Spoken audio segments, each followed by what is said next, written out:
I'm Kiri Wurzman. I was born in Austria, and I lived 7 years under Hitler's brutal regime, and after World War II, 3 years under Soviet communist occupation. I came to the United States in 1950, and I became proudly a naturalized American citizen. I take you back a step into history. In 1938, in Austria, we had a very deep depression. We had 1/3 of our workforce unemployed.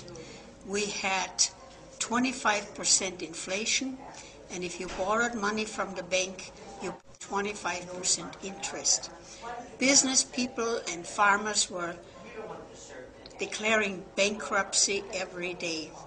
We had massive demonstration in our big cities. So we pleaded to our government to have a plebiscite, an election. Hence, we elected Hitler by 98% of the vote. Now, Hitler was a very clever politician. He talked like an American politician. How could a country almost 100% Catholic to elect a monster like Hitler? Only he did not look like a monster at that time yet. He promised us everything. He said within 2 to 3 weeks everybody would be employed. Generations from now, we will be able to look back and tell our children that this was the moment when we began to provide care for the sick and good jobs to the jobless.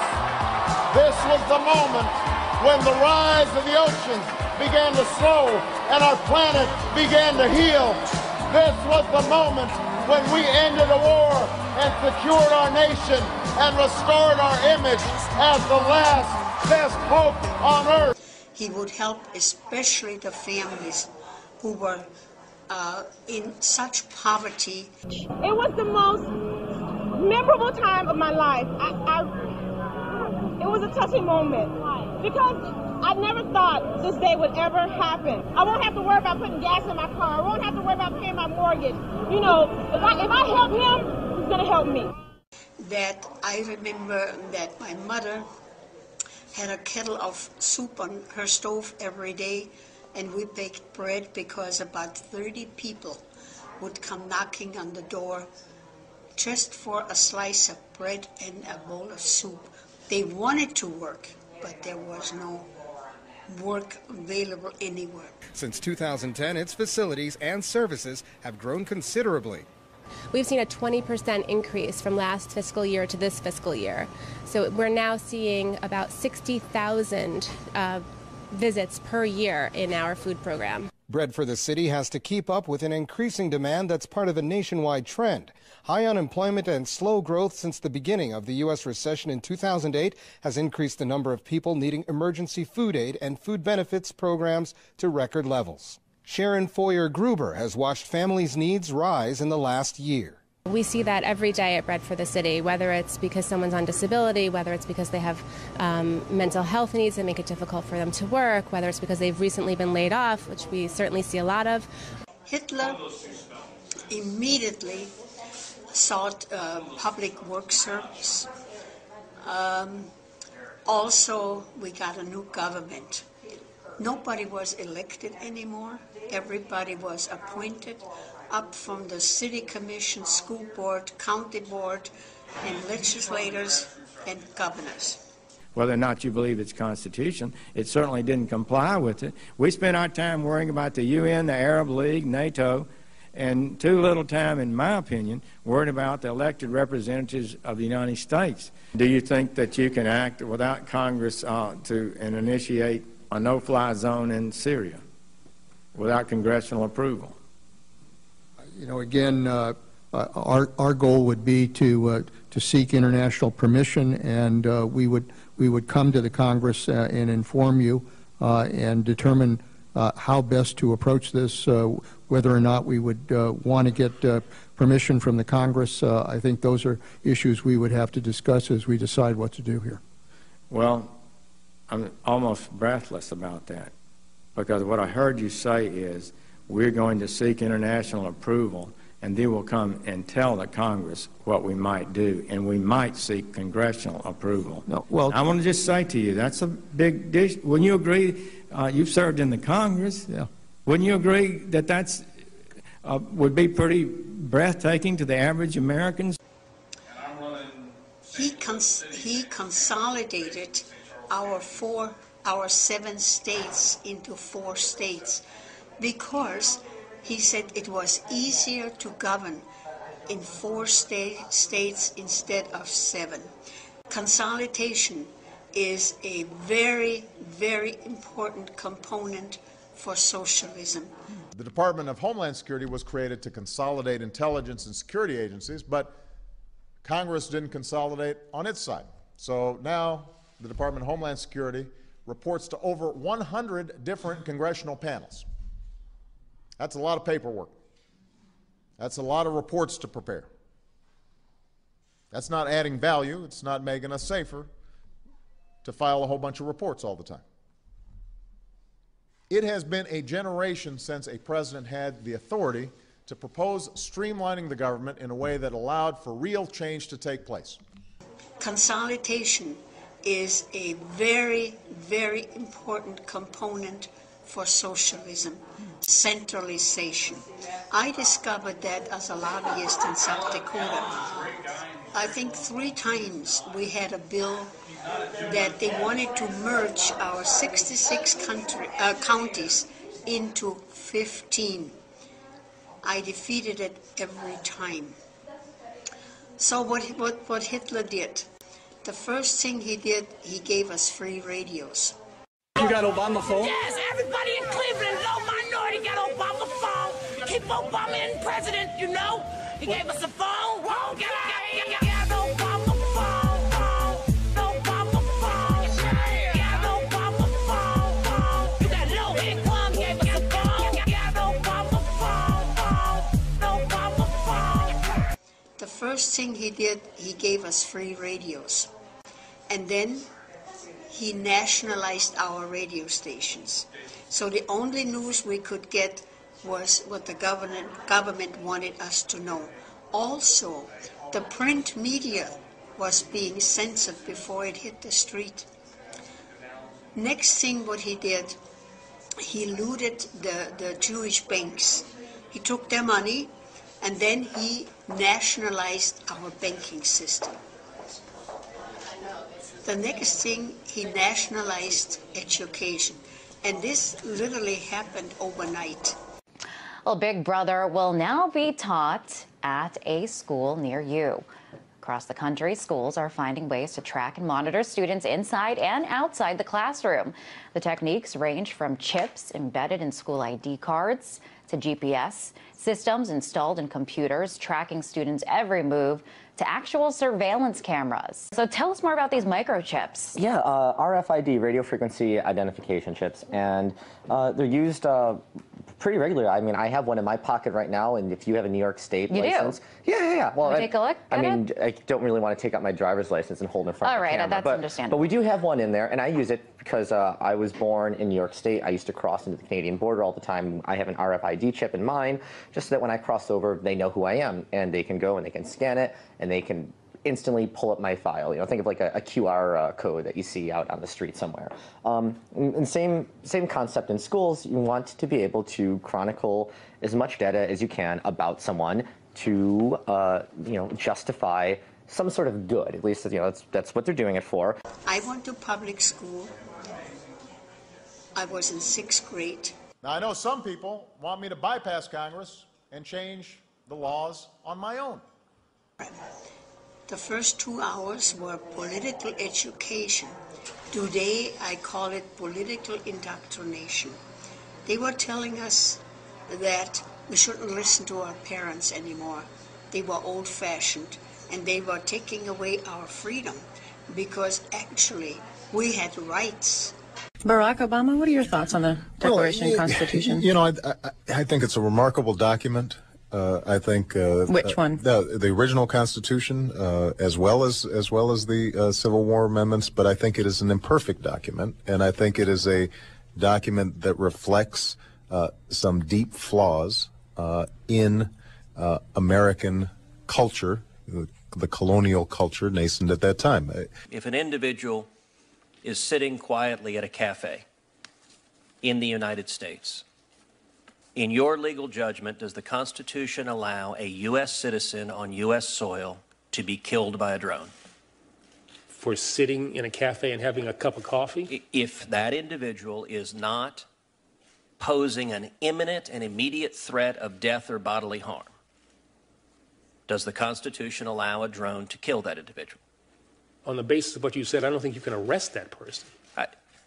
The person is suspected to be a terrorist. You have abundant evidence he's a terrorist. He's involved in terrorist plots. But at the moment, he's not pointing a bazooka at the Pentagon. He is sitting in a cafe. Overseas, the United States government uses drones to take out individuals when they're walking down a pathway when they're sitting at a cafe. If a U.S. citizen on U.S. soil is not posing an immediate threat to life or bodily harm, does the Constitution allow a drone to kill that citizen? I would not think that that would be an appropriate use of any kind of lethal force. We would deal with that in the way that we typically deal with a situation like that. We would expect with respect, General Holder, my question wasn't about appropriateness or prosecutorial discretion. It was a simple legal question. Does the Constitution allow a U.S. citizen on U.S. soil who doesn't pose an imminent threat to be killed by the U.S. government? I do not believe that. Again, you have to look at all of the facts, but on the facts that you have given me, and this is a hypothetical, I would not think that in that situation the use of a drone or lethal force would be appropriate, because the possibility... General Holder, I have to tell you, I find it remarkable that in that hypothetical, which is deliberately very simple, you are unable to give a simple one-word, one-syllable answer, no.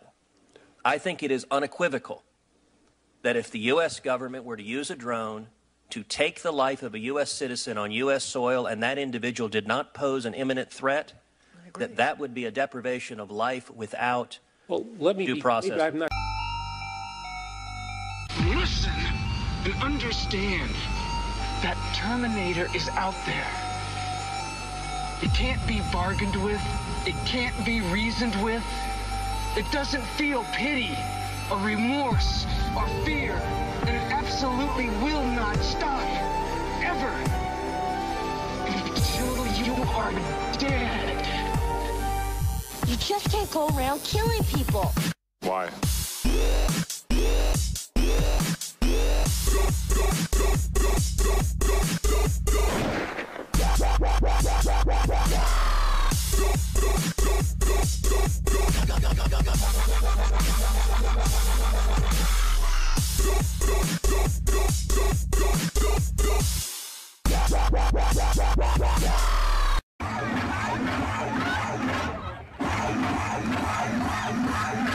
I'm leaning on the mountain at the corner of the street in case the certain little lady comes by. Oh me, oh my.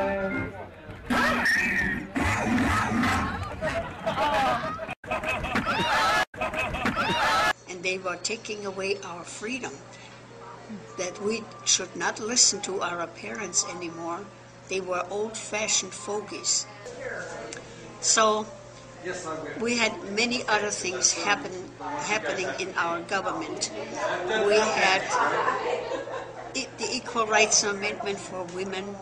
Oh, it sounded so good, but when the war started and they started drafting our young girls, and a lot of girls were at the end of the year, they had to serve a compulsive in the labor force.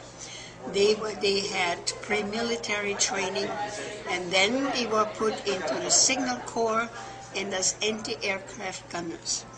When the notices start coming back that they were wounded and killed, we realized that the Equal Rights Amendment, the frosting on the cake, and the cake was so rotten underneath.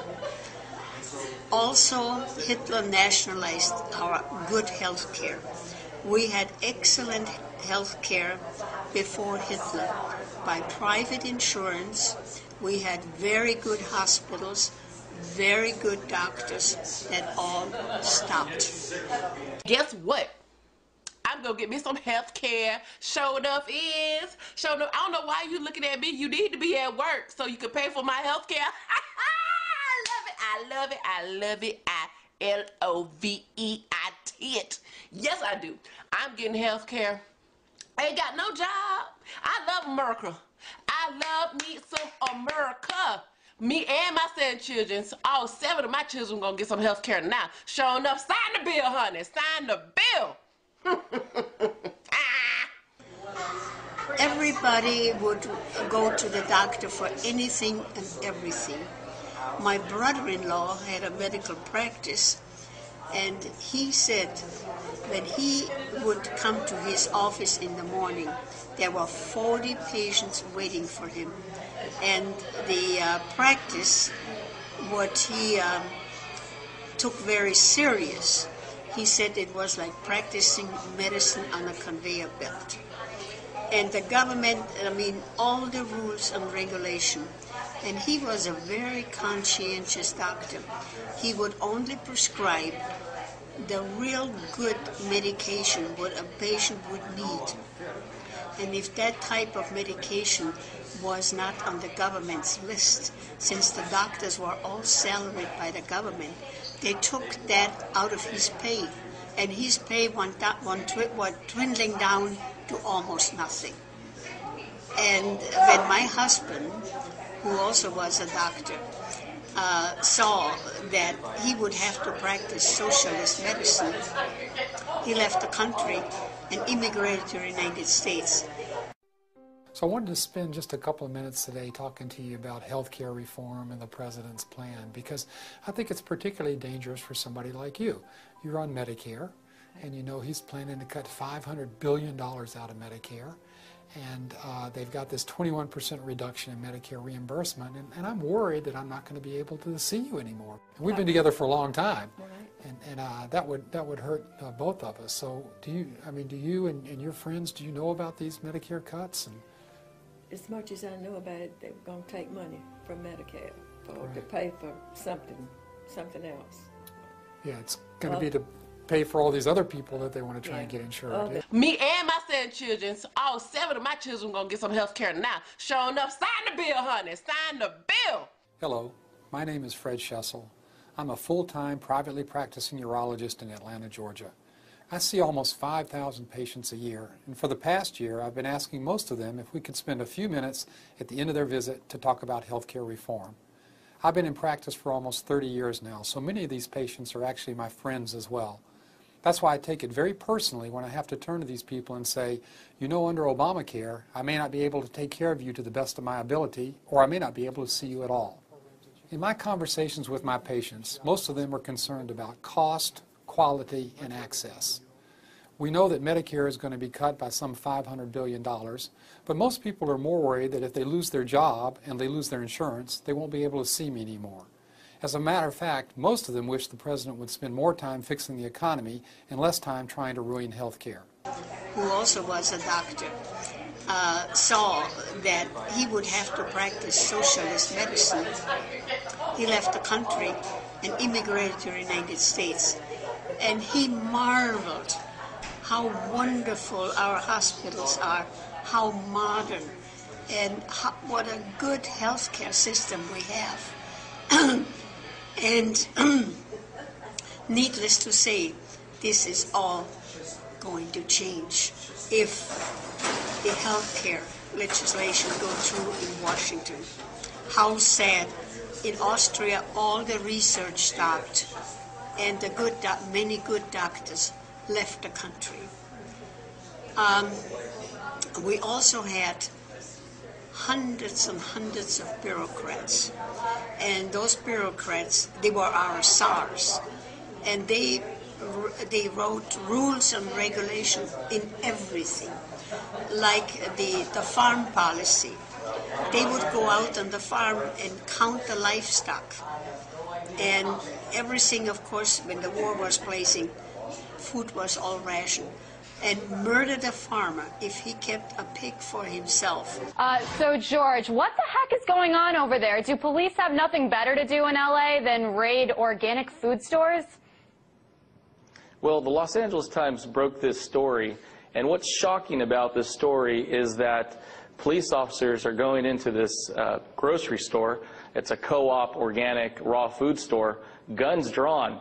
And we put this up on Survive and Thrive TV, and it's basically created a firestorm on the internet. People are really, really shocked that the police and the district attorney don't have anything better to do but to harass local cooperatives, engaging in sharing food. Right, yeah. It's pretty shocking. Our viewers are getting a chance to kind of see that video right now, and it is pretty shocking stuff. I mean, you're seeing the police here with their guns raised like they're about to, raid some sort of drug house or something like that. I've heard of fights over a lot of things in the past year. We talk about immigration, healthcare, the war in Afghanistan, but tell me about this battle over organic foods that's brewing. I mean, why are people getting so fired up about this? Well, what's happening in this country is big agricultural business, large corporations see these co-ops as a threat. They control a majority of the food that's produced in America, and they've hijacked the FDA and government regulatory agencies. If you think about it, these private individuals that go out and own a piece of a farm or own a cow and then share in that production of that is a threat to the market share of these corporations. They don't fit into the corporate model. Therefore, they must be destroyed, apparently. He would be put in jail. They also want out the bureaucrats to count the chicken and literally ordered the chickens how many eggs they had to lay. We also had a federal police force, commonly known as the Gestapo, and they were everywhere. And it worked like this. Camps to detain U.S. citizens in the event of unrest. We watch our leaders in Washington slowly pass bills that label ordinary Americans as thought criminals and potential domestic terrorists for simply questioning the actions of their government. We see third-party candidates and their impassioned supporters listed in secret government reports that call their allegiance into question and brand them as fanatics and extremists. FBI and Homeland Security documents classify homeschoolers, gun rights activists, some veterans, and anti-abortionists as threats against the existing social and political order, by default creating an entire nation of radicals and revolutionaries, where everyone is a suspect, equally guilty until proven otherwise. And what is the solution to deal with these people? The same way as every other totalitarian regime throughout history. Marginalize their activities, then lock them up. Prisons are being built, internment camps constructed, and laws passed that deal severely with anyone who dares to step out of line or ask too many questions. There are approximately over 600 prison camps in the U.S., all fully operational and ready to receive prisoners. They are all staffed and even surrounded by full-time guards, but they are all empty. These camps are to be operated by FEMA should martial law need to be implemented in the United States. We've seen other countries, modern countries, they have electricity and running water and all these other conveniences. We've seen them fall into and become brutal dictatorships.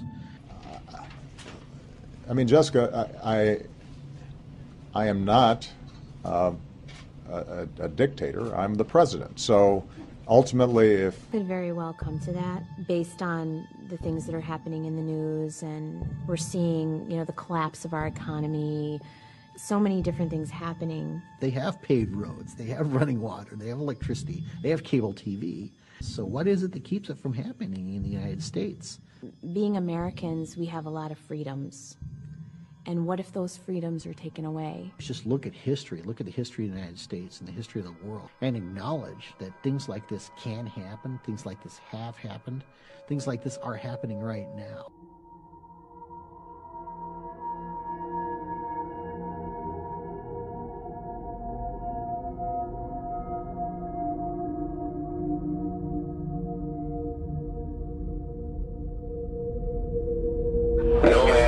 Your purpose is, you must leave.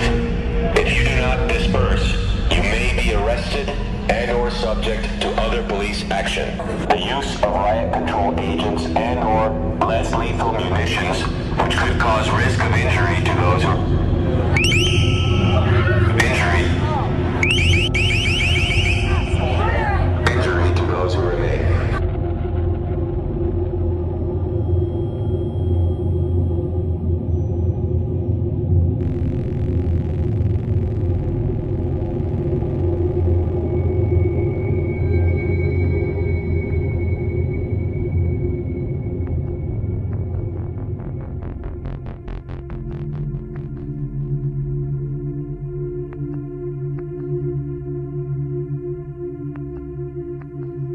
The cops just started running after people.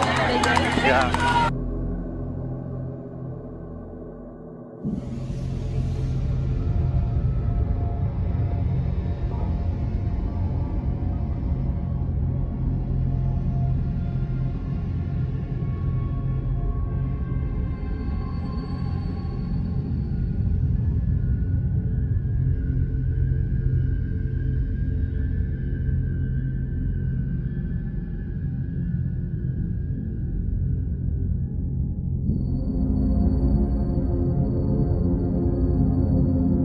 Why do you wear that mask?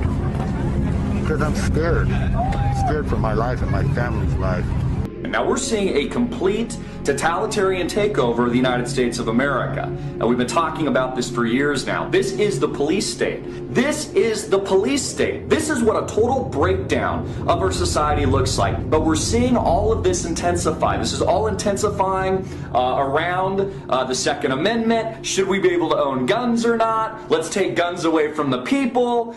These are very big, very hardcore issues.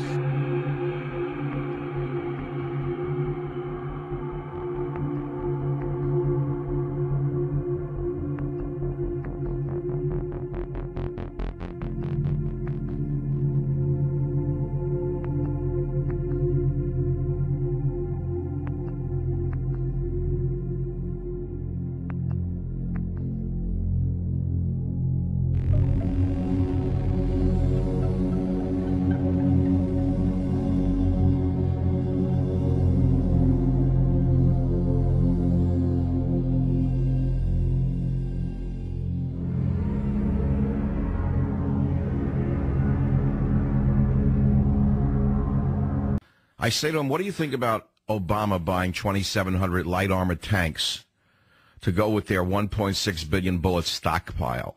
I said, do you have to be a right-wing conspiracist to start to ask, why does the Obama administration need 2,700 tanks for the streets of America?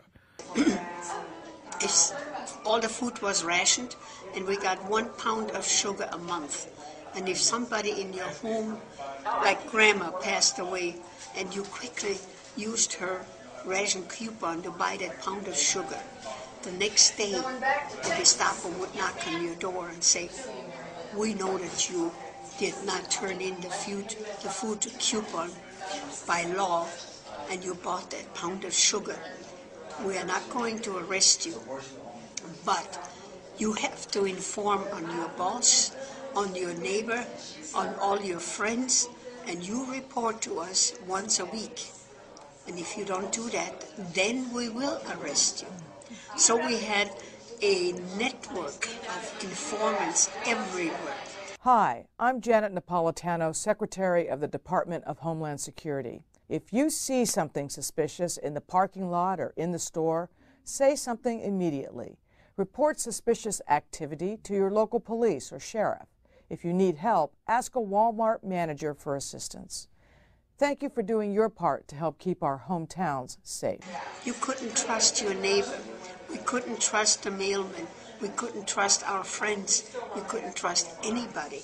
So if you see something that just isn't right, report your observations to your state or local authorities so they can analyze it to identify broader trends.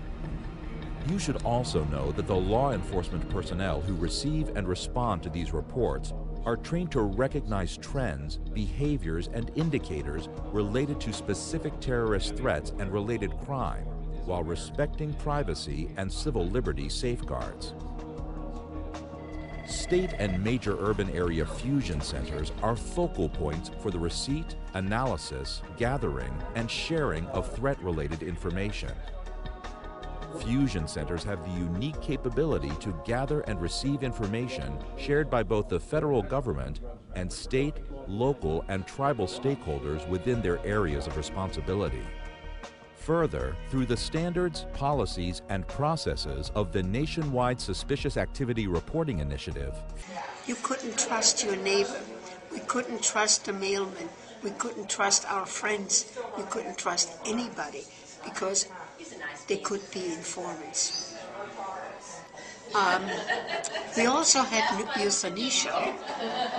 As my education advanced over the years, I was a young student teacher, and I was sent to an alpine village to teach my practice year. And I discovered that in that village there were about 15 mental handicapped people. Oh, they couldn't write or read, and but they did good manual work. One I know especially well was the janitor in the school. And one morning I looked out of my classroom window, and there was a van out there from the health department, and all these people were being put into the van.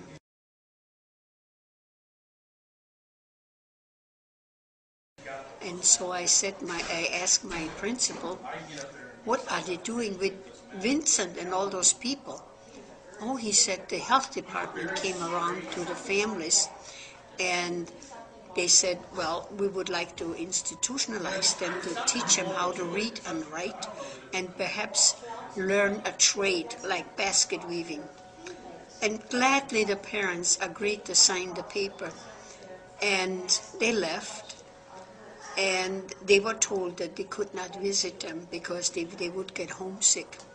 So after about 6 months, the letters came back to the families that their son or daughter died in a natural but merciful death.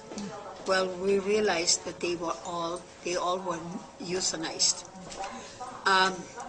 In my research years ago, I found in the archive that 20,000 children in a children's hospital with handicapped children, they were all euthanized.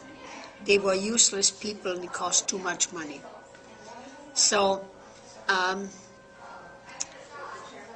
dictatorship didn't happen overnight. It took 5 years, little by little, to graduate up, because if it would happen overnight, we would have fought a bloody revolution as long as we had guns. Then came gun registration. As soon as I'm finished speaking here, I will sit at that desk and I will sign a directive giving law enforcement, schools, mental health professionals, and the public health community some of the tools they need to help reduce gun violence. We will make it easier to keep guns out of the hands of criminals by strengthening the background check system. We would have fought a bloody revolution as long as we had guns. Then came gun registration. We were told that we had criminals again. The only way that they could track a criminal was by the serial number of the gun, and that they could track him. And so we brought our guns to the police station, and so they knew the serial number and knew everybody who had guns. Didn't take long that they said the only way to get rid of guns and not cause children or people being injured by guns, and the criminal thing did not really work. We turn in our guns, then we wouldn't have any crime. So we were disarmed. So I say in my speeches, keep your guns and buy more guns. And as long as a nation has guns, you will not be attacked. A classic example is Switzerland. Switzerland has a good gun law. Their military has all their equipment at home ready to go, and not even Hitler dared to touch Switzerland, because Switzerland did not have a war for 600 years. So we should keep our guns and buy more guns. Those of us who passed the Statue of Liberty, we came to a country of unbelievable freedom and unbelievable opportunity. Somebody invested in roads and bridges. If you got a business, you didn't build that. You didn't build that. You didn't build that. Oh. You didn't build that. What do we got here? It's an air cannon for shooting marshmallows. You didn't build. Stop. Obama time. The race is still in play. I gotta be careful about what I say. Yeah. Not bad, huh? You didn't build that. I'm curious about your reaction when the president said, you didn't build that. That goes against everything I feel and love about this country. You didn't build that. When the people fear the government, that's tyranny. But when the government fears the people, that's liberty. America is the greatest country in the world, if we can keep it. Thank you. And I'm here to tell you, 1776 will commence again.